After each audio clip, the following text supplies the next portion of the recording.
ओम शांति। बीज रूप स्थिति। बीज रूप स्थिति बनाने के लिए कार्य करते हुए बीच बीच में संकल्पों की ट्रैफिक को स्टॉप करने का अभ्यास करो। 1 मिनट के लिए संकल्पों को चाहे शरीर द्वारा चलते हुए कर्म को रोककर बिंदु रूप में स्थित हो जाओ। ये 1 सेकंड का भी अनुभव सारा दिन बीज रूप स्थिति बनाने में मदद करेगा। बीज रूप स्थिति में स्थित होने के पहले अशुद्ध संकल्पों को शुद्ध संकल्पों से हटाओ। जैसे कोई एक्सीडेंट होने वाला होता है, ब्रेक नहीं लगती तो मुड़ना होता है, बिंदी रूप है ब्रेक। अगर वह नहीं लगती तो व्यर्थ संकल्पों से बुद्धि को मोड़कर शुद्ध संकल्पों में लगाओ। कोशिश करो कि सारा दिन शुद्ध संकल्पों के सिवाय कोई व्यर्थ संकल्प न चले। जब ये सब्जेक्ट पास करेंगे तो फिर बिंदी रूप की स्थिति सहज रहेगी। जैसे शुरू में अव्यक्त स्थिति का अभ्यास करने के लिए कितना एकांत में बैठ अपना व्यक्तिगत प्रसाद करते थे, वैसे ही इस फाइनल स्टेज का भी प्रसाद बीच बीच में समय निकाल कर करना चाहिए। यह है फाइनल स्थिति सिद्धि की।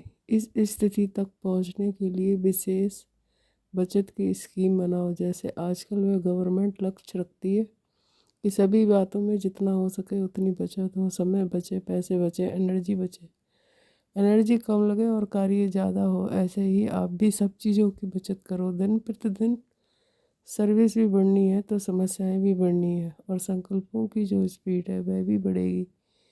अभी 1 सेकंड में जो 10 संकल्प करते हो, इसकी डबल ट्रिपल स्पीड हो जाएगी। इविल स्पिरिट्स आत्माओं की भी बुद्धि वृद्धि होगी। इन सब का सामना करने के लिए समय की बचत, संकल्पों की बचत, शक्ति की बचत, ये योजना बनाकर बीच बीच में बिंदी रूप की स्थिति को बढ़ाओ। जितना बिंदी रूप की स्थिति होगी उतना कोई भी इविल स्पिरिट व इविल संस्कार का फोर्स आप लोगों पर वार नहीं करेगा और आप लोगों का शक्ति रूपी उनको मुक्त करेगा।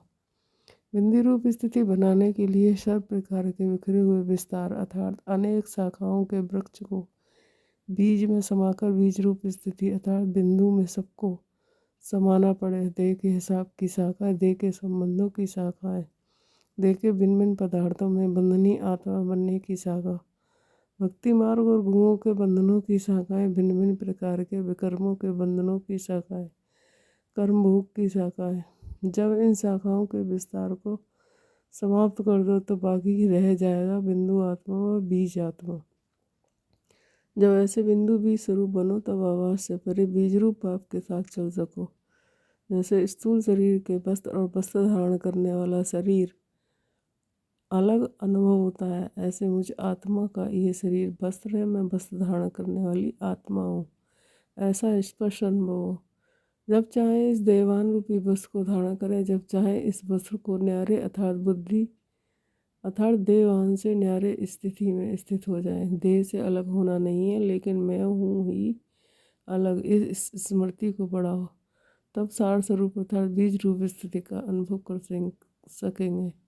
बीज रूप स्थिति में स्थित होने के लिए जो भी देखा व सुना उसके सार को जानकर सेकंड में समा देने का व परिवर्तन करने का अभ्यास करो। क्यों क्या के विस्तार में नहीं जाओ, क्योंकि कोई भी चीज़ का विस्तार होगा तो शक्ति का भी विस्तार होगा और विस्तार में जाने से समय और संकल्प की शक्ति दोनों ही व्यर्थ चली जाती हैं। इसलिए बीज रूप स्थिति श्रेष्ठ स्थिति बनाने के लिए सदा विस्तार में समाकर सार में स्थित रहने का अभ्यास करो। जैसे स्थूल कर्मेंद्रियों को 1 सेकंड में जैसे और जहाँ करना चाहो कर सकते हो, उन पर अधिकार है, ऐसे बुद्धि के ऊपर और संकल्पों के ऊपर भी पूरा अधिकार हो। जैसे बीज में वृक्ष के विस्तार को समाने की शक्ति है, ऐसे ये बीज स्वरूप स्थिति में स्थित होना अर्थात विस्तार को संभाल लेना। बीज रूप स्थिति टॉप की स्थिति है, जिस स्टेज पर स्थित होने से सारा विश्व ऐसा दिखाई देता है जैसे छोटा बाल। ओम शांति।